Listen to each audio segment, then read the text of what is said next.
Today, we dive into a story where ambition and deceit collide. Imagine starting your journey in the vibrant city of New Orleans, only to find yourself entangled in the dark shadows of Wall Street. This is the tale of a young man driven by a desperate need to prove his worth, navigating a treacherous path to wealth. As he climbs higher, shedding his innocence along the way, the clarity of his goals is sharper than ever. But just when success seems within reach, everything crumbles. Was it all an illusion? Join us as we unravel the illusion of success, the rise and fall of Samuel Israel III. Welcome to Profit Predators Business Scams Unveiled, where the glossy facade of entrepreneurship meets its shadowy counterpart. In this series, we dive deep into the world of white-collar crime, unraveling the stories of ambition turned deception. From the boardrooms to the courtroom, we expose the mechanisms and minds behind the most notorious business scams. These are tales of greed, betrayal, and the pursuit of wealth at any cost. Stay with us as we reveal the true cost of these crimes, not just in dollars, but in trust and human impact. Your journey into the darker side of business starts now. Samuel Israel III was born on the 20th of July, 1959, to father Larry Israel and mother Ann Israel in New Orleans, Louisiana. The Israel family, as their name suggests, are Jews and were one of the biggest trading families in the country. His grandfather, Samuel Israel Jr., built a small commodities trading firm that later became a multi-billion-dollar firm. The family had connections with some of the biggest decision-makers in the financial market, so Samuel never lacked basic necessities growing up. Though he was living in New Orleans, he was always fascinated with the New York Stock Exchange, as he was always hearing stories from his grandfather and other relatives. In his childish imagination, it was the place where all the money in the world gathered. When Samuel was 16 years old, the family moved to New York, where his father took up a senior position in the family business, with Samuel expected to follow in his father's footsteps. So he attended Hackley School, a private prep school in Tarrytown, New York. This was to prepare him for college. With him attending Tulane University, the college his father and grandfather attended, it seemed Samuel's story was going to be no different. But Samuel had a dream. He wanted to create his own company like his grandfather, and not just rely on the family's name to take a position in the family business. He was not going to be a beneficiary of nepotism, but was going to be his own man. Samuel never took college seriously. He was far more concerned with making money and always sought opportunities to be around business people. At 18, he eagerly accepted an offer to work as a bartender at a garden party in his uncle's backyard, seizing the chance to meet influential Wall Street figures. At the party, Samuel met Freddie Graeber, a man they called the King on Wall Street. He was a trader who was famous for his ability to trade stocks. Unlike other stockbrokers who traded on other people's behalf, Freddie traded only for himself. With his expertise, he had made himself a rich man. So when Freddie wanted a drink, Samuel took it upon himself to attend to the man. While introducing himself, he tried to impress Freddie. It seemed to have worked, as Freddie jokingly made him an offer to work part-time at his firm. Samuel took it seriously. The following Monday, Samuel was at Freddie's office to begin his duties. Freddie was amused to see Samuel at his office. He had two choices: send the boy home or give him a job. Freddie chose to make him the office errand boy. When he was offered the role of taking over Freddie's retiring assistant place, he accepted, choosing to drop out of college to officially join Freddie J. Graeber and Company on Wall Street. Although his family was disappointed with his decision to leave college, they weren't bothered by Samuel's decision. So, in 1982, Samuel started his career as a stockbroker, but his expectations of Wall Street seemed to be different from reality. As a kid, Samuel always thought everybody on Wall Street was making a profit all day, but his time with Freddie said otherwise. Samuel came to meet different people. He saw people become rich overnight, and he also witnessed people lose their life savings from a single bad trade. Samuel came to the conclusion that he was never going to be one of the losers. He was always going to win, no matter what it took. He continued running errands for Freddie, including one that involved collecting a briefcase filled with $100,000 in cash, an errand that revealed the darker side of Wall Street. Freddie never explained the transaction. and Samuel knew better than to ask questions. With this incident behind them, Freddie took a more active role in teaching Samuel more about the stock exchange market. He started to let Samuel trade stocks on his own, and Samuel started to make profits in his trade. But in business, as the saying goes, you win some, you lose some. Samuel loved it when a trade went his way, but hated it when he lost a trade. He took to hiding and lying about his losses. It was at this time Samuel was introduced to drugs and alcohol. On multiple occasions, Samuel was found unconscious under his office desk. This was his way of coping with his losses. It was during this time that Freddie taught Samuel about insider trading.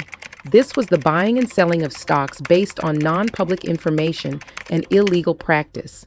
This was Freddie's secret to always stay ahead of the market. He used this information to make huge profits through his trading activities. Samuel had finally found a way to make more profits than losses. It didn't matter that it was illegal. As long as it made him more money, Samuel didn't care. The naive but disciplined boy who arrived on Wall Street was gone, and in his place was a man who had abandoned all moral obligations in his pursuit of wealth. But Samuel still kept up his act of being a disciplined man outside Wall Street. In 1984, Samuel got married to his high school sweetheart, Janice McCurgan. She had followed Samuel to Tulane University, but unlike him, had graduated with an accounting degree. The couple moved to a small townhouse in Bronxville.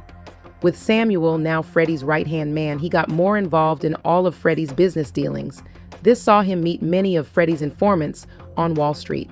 The introduction of computers to the financial market in the late 1980s brought significant changes. Samuel embraced this technological shift, learning about computer programs and creating his own trading program. Despite Freddie's reluctance, Samuel continued, and his program accurately predicted the stock market crash of 1987.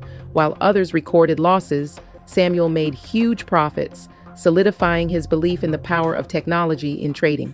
Following the crash, Samuel left Freddie J. Graeber and Company to trade on his own. However, his business dealings often resulted in significant losses. The birth of his first child in 1990 added pressure to his already strained situation. Desperate and facing a bleak future, Samuel resorted to drugs and alcohol once more. In 1993, Samuel got a job at a hedge fund named Omega. Omega was owned by Leon Cooperman, who was hailed as one of the smartest men on Wall Street at the time. While working for Leon, Samuel fell back to his old habits of using inside information to trade, but this time he was the informant. He rounded up a bunch of independent traders to trade on his behalf, since it was illegal for him to do so. This arrangement allowed Samuel to make $1 million in less than a year. He was able to move to a bigger house in a bigger neighborhood. This should have been enough for Samuel, but Samuel had bigger plans. He didn't want to be taking orders from the man at the top throughout his life. He wanted to be the man at the top. In 1996, Samuel founded his hedge fund, BAYOU Hedge Fund Group, with trader James Marquez and accountant Daniel Marino. Samuel's computer program, now named Forward Propagation, was the driving force behind the fund's success.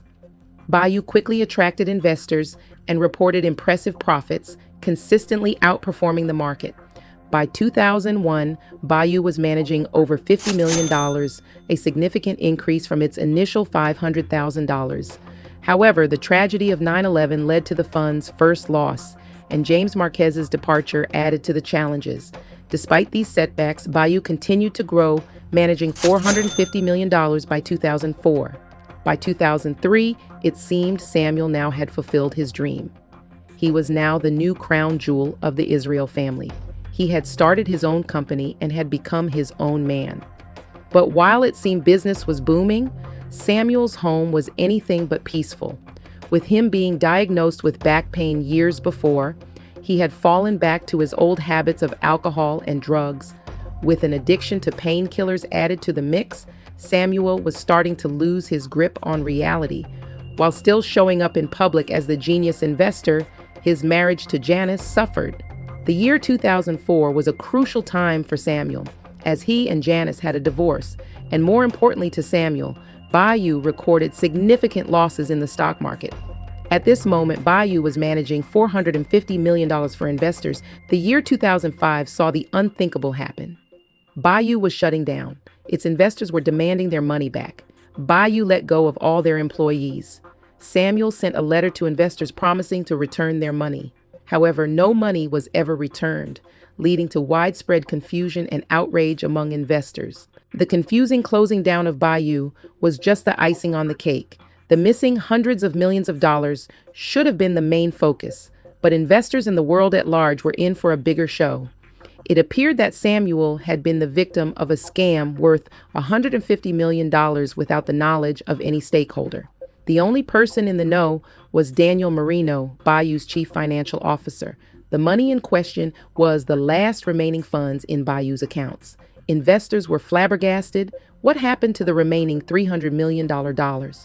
Before the abrupt shutdown of BAYOU, the FBI had paid a visit to Samuel at the mansion where he was staying after his divorce. The mansion belonged to Donald Trump. Samuel was renting it at the moment. The FBI agents wanted to question Samuel about the $150 million he had transferred to an unidentified account. He claimed it was the capital of a business deal worth billions. The FBI believed he was getting scammed, but couldn't understand why an intelligent Wall Street investor was falling for an obvious scam. This is where things get interesting because after the FBI did their investigations into BAYOU's financial status, they realized that BAYOU was defrauding its investors. It appeared that a con man had been conned. BAYOU had been having frequent financial losses for years now and had been cooking the books to evade auditors. It had been perpetrating a Ponzi scheme as it used new investments to pay off old investments. When Samuel was questioned about the details of the so-called business deal worth billions, Samuel told investigators a tale about a secret organization that ruled the world from the shadows, an underground financial market where you could only receive an invitation to trade gold buried in mountains, even a Federal Reserve bond worth millions of dollars, and even talked about a captured alien that died from an overdose of strawberry ice cream. The FBI eventually charged Samuel Israel III and Daniel Marino in court with multiple counts of fraud. In 2008, they both received a 20-year sentence. Samuel was meant to report to prison in June after undergoing back surgery. This should be the end of the eventful tale of a character such as Samuel Israel III, except it wasn't. On June 9, 2008, the day Samuel Israel III was supposed to report to prison to begin his 20-year sentence for defrauding investors out of millions, he mysteriously vanished. Authorities launched an immediate search for the missing financier. They soon received a tip. Samuel's car had been found abandoned on the Bear Mountain Bridge, which spans the Hudson River. The scene was unsettling. The dusty hood of the vehicle bore the words, "Suicide is painless," written in finger marks.